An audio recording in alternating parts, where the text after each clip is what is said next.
Good morning, students. Hope you all are safe at home. In our earlier classes, we have completed with the lesson the Narayanpur incident. Now, in this class, we are going to learn a grammar part, that is phrases and clauses.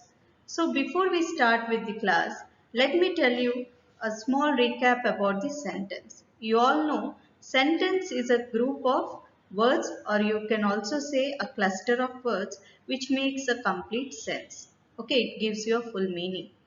Okay, in this, we all know that the sentence is divided into two parts, that is the subject and predicate.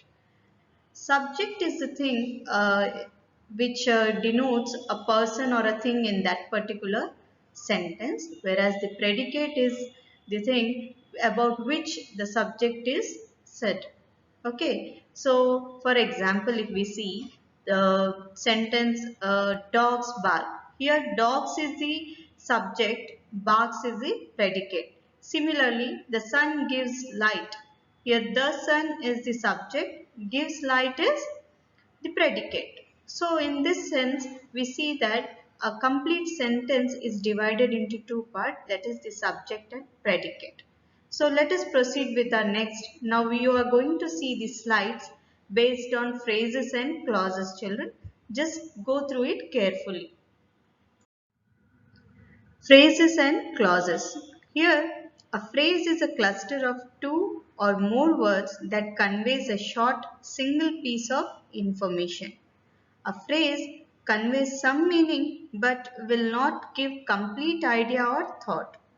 It does not have a subject-verb arrangement and is usually part of a larger sentence. For example, the tiny bird all of a sudden. Children, when you see these examples, you will not get full information. Only half of the thing is given and we do not come to one conclusion what actually the sentence is telling you. So such type of things are called as the phrases. Now let us see what are clauses. Clauses. A clause, on the other hand, is a larger piece of information. It has a subject and a verb, noun or pronoun plus verb to complete the meaning. Clauses have two major types, main clause and subordinate clause. When we come to clauses, children, when you read a sentence, it will give you full information and the sentence is divided into two parts, that is the main clause and the subordinate clause. Here, main clause generally consists of the subject, whereas the subordinate clause is helping it to complete the meaning. Okay, now let us see. The main clause. The main clause, sometimes called an independent clause, must contain subject plus verb. The subject is involved in the action. The verb is the action. We'll take one example, children. Here, they rested when evening came. Here in this sentence, each part contains a subject and a predicate of its own and forms a part of a large sentence. Each part is therefore a clause. We further notice that the clause they rested makes good sense by itself and hence can stand by itself as a complete sentence. It is therefore called the principal or a main clause. Subordinate clause.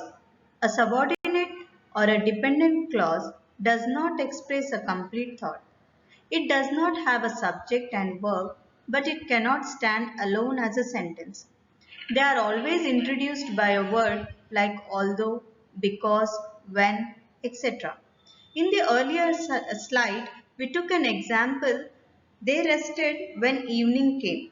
Here in that sentence, they rested is the main clause, whereas when evening came is the subordinate clause. The clause when evening came cannot stand by itself and make a good sense. It is dependent on clause they rested. It is therefore called a dependent or a subordinate clause. Before we start with adverbial clause, children, let us quickly summarize the main features of three types of sentences that we have already learnt about. The first is simple sentence.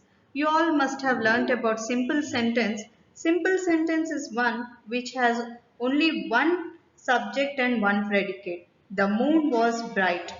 We could see our way. These are the two simple examples. You all know the sentence here is divided into two parts. That is, the moon is the subject, was bright is the predicate. Similarly, each part contains a subject and a predicate of its own. Each part is therefore a sentence which is a part of a large sentence. In other words, each part is what we call a clause. Here, I told you already about a clause. Clause is like a simple sentence, but it forms a part of larger sentence. Two or more clauses together form a sentence which is called a compound or a complex sentence.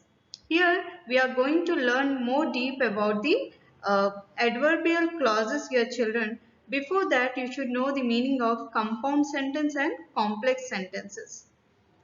In a compound sentence, each clause is like a simple sentence and is called an independent clause.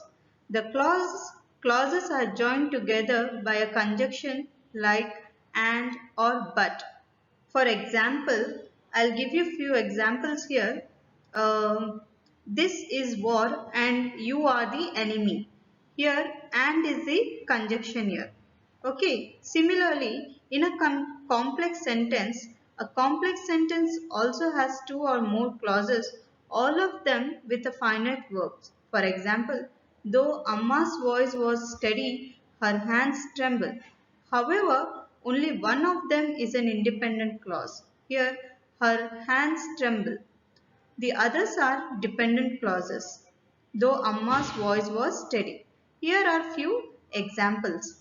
We have already learned that a subordinate clause is one which acts as an adverb or adjective in other clauses and is therefore called an adverb clause or an adjectival clause respectively.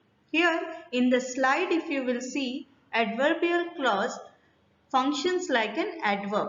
It gives information about the time, place, condition, reason, manner or purpose of an action that occurred. For example, she ate as if she was starving for years. Here, as if I have bolded children, here it denotes the manner how the girl was eating. You should arrive at school before 10:30. Here, before is denoting the time. That is the cafe where we held the meeting. Where denotes the place. So, these are the simple examples by which you can understand how an adverb is used in the clauses. Let us see further. Adjectival clause. An adjective clause is a dependent clause that, like an adjective, modifies a noun or a pronoun. An adjective clause begins with words such as that, when, where, who, whom, which, and why. For example, the shirt that I wore yesterday was yellow. Here, that I wore yesterday is an adjective clause here. Okay, as we have seen, an adjective clause in a complex sentence is a subordinate clause which does the work of an adjective and so qualifies some noun or a pronoun in the main clause. Here in the above sentence, it is qualifying the shirt here. Okay. So children, here we conclude with our session. Hope you all have understood the grammar bits. Please children, open page 22 and read the textbook once, and wherever you find any type of doubts, please let me know. Try to do the B and C bit children. Okay, we'll meet in the next class soon. Bye bye.